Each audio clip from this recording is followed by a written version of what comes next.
Hi, it's Stacey Toto with Bridges 52.7, and I want to chat about Gran Turismo.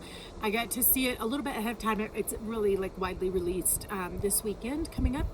So hopefully this will prepare you a little bit without giving spoilers. And I think I can do that because the preview of the movie has pretty much told you what the movie's about. So just to recap the preview, it's about a boy who loves this simulator game, Gran Turismo, and he drives it relentlessly, becomes like the best of the best at it, always wants to be a race car driver, and this may not be as much in the preview, but there is no opportunity for him and his family for that to happen. They don't have the funds and the resources and the access and whatever. So he's spending his time doing what his dad considers a stupid video game all the time. His dad does not get his dream. But in an act of very divine timing and providence, for various reasons, some people to come up with a marketing scheme to help boost Nissan cars and their racing line. And so they decide to run a program for the best simulator drivers to get a chance to be real drivers and to see how they do. And really, they don't have high hopes for anybody being good at it because this is so different than real life in their minds. But they run a program, and this kid gets selected, and true story, goes on to be a very successful race car driver. It's kind of the story of that journey. So it reminded me a little bit of like The Rookie and some of these underdog, stories where somebody has a dream that seems totally out of reach and yet it happens. So, but the things I want to talk about just to connect this to faith, I would say his story reminded me a lot of either David or Joseph, either one. Both of them had promises and visions of who they were going to be in the future, and yet had no clear path to get there. So Joseph was sold into slavery. His brothers hated him, wanted to kill him. His family hated his dream. Nobody supported him. He ends up in prison. He ends up betrayed. All these horrible things happen, and yet he's been given a promise that he will be a ruler in the kingdom. Prison is not a natural trajectory for your career path if you want a career in kingdom politics. Kingdom politics. If you want to be ruler of the land, prison is not your normal path, right? And yet he had this promise that made no sense. And the one thing he could do was to build his character and to faithfully steward every opportunity he had. And so he did that, and then he waited because there's only so much he can do. The Lord promoted him at the right time. And then you have David, same thing. He's told he would be king, but he's the least of his tribe, of his brothers and whatever. There's questions as to whether he's even an illegitimate son. There's all kinds of stuff. He's out tending the sheep, and then after he's told by the prophet he would be king, the real king wants to kill him, and he's running for his life for years. And so yet he still believes in the promise he was given. So you have multiple people in the Bible with these amazing promises. Jesus himself has this promise that he's going to be the promised one and the deliverer, and yet 30 years old, he hadn't really even started anything important in the eyes of the world, and then 33, he's killed. None of this lends itself to being the deliverer of Israel, right?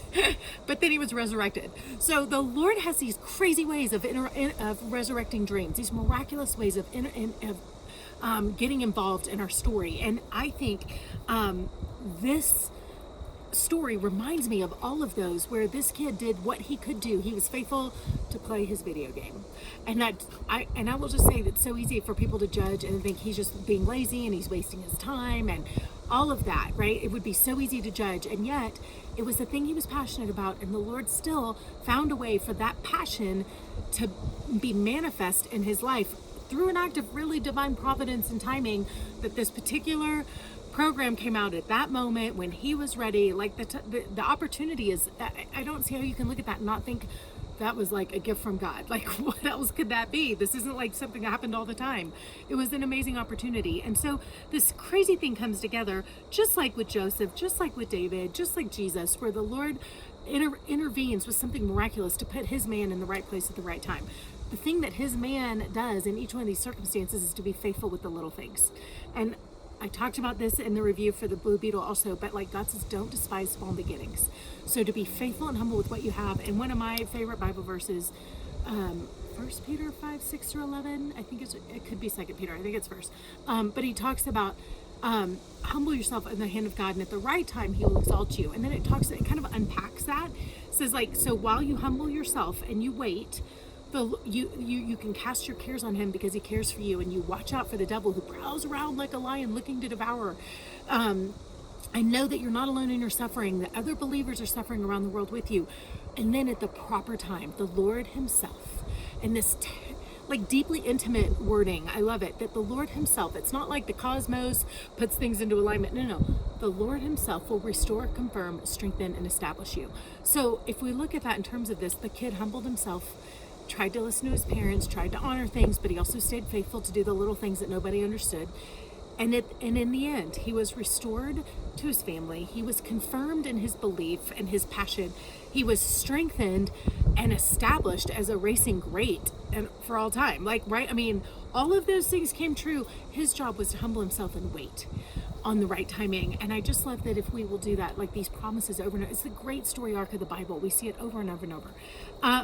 And I would say also, like, I love Eric Liddell, the missionary and runner that Chariots of Fire was written about, talks about how he felt God's pleasure on him when he ran.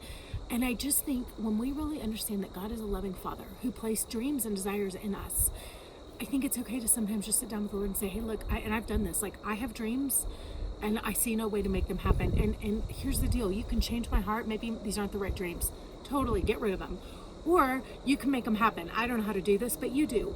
So either way, but I need you to start bringing things into alignment, because it feels inconsistent for me to believe that you made me with a heart that wants these things, and then you're going to leave me unfulfilled forever. So I'm willing to be patient, but I'm asking you to bring alignment.